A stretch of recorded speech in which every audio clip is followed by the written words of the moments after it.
Well, I've been asked before, give advice. I think, first of all, you have to be really passionate about what you do.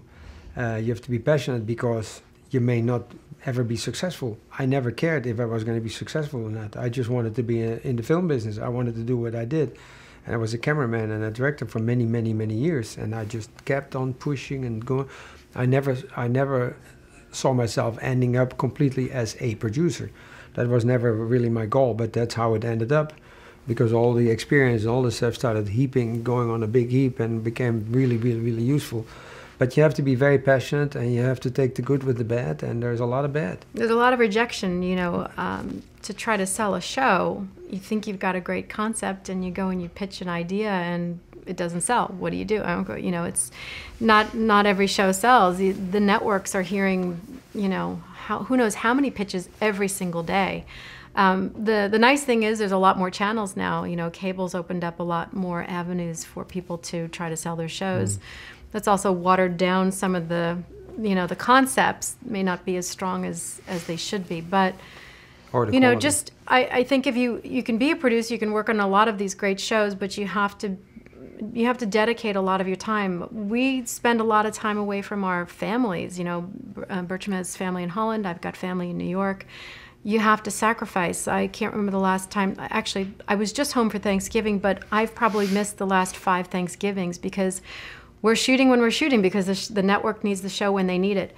So you have to know that there's a lot of sacrifice, whether it's missing birthdays or holidays and things like that. But you have to be passionate, you have to love what you do, and you have to be dedicated, and you have to be smart, I see a lot of people wanting to be, they say, what do you do for a living? I'm an executive producer. That's not a job.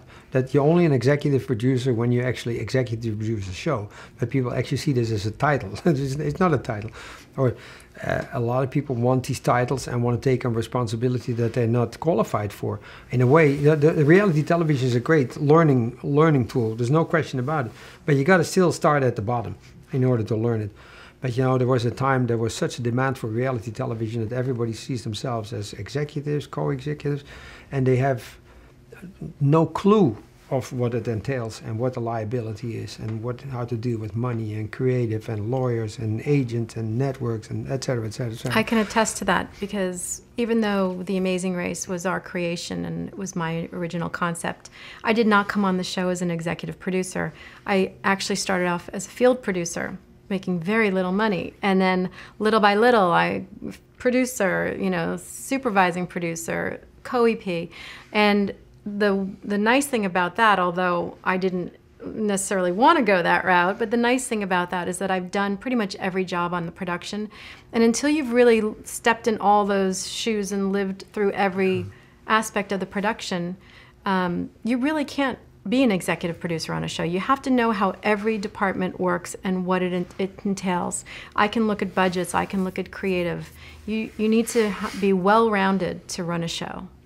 Well, we have, as a result, because we set very high standards in the company. I'm sure everybody sets high standards, but a lot of people were hired through my company. We've had hundreds and hundreds of people come through my company and learn facets of the business and moved on successfully, which is fantastic. I mean, that's the whole idea, of course.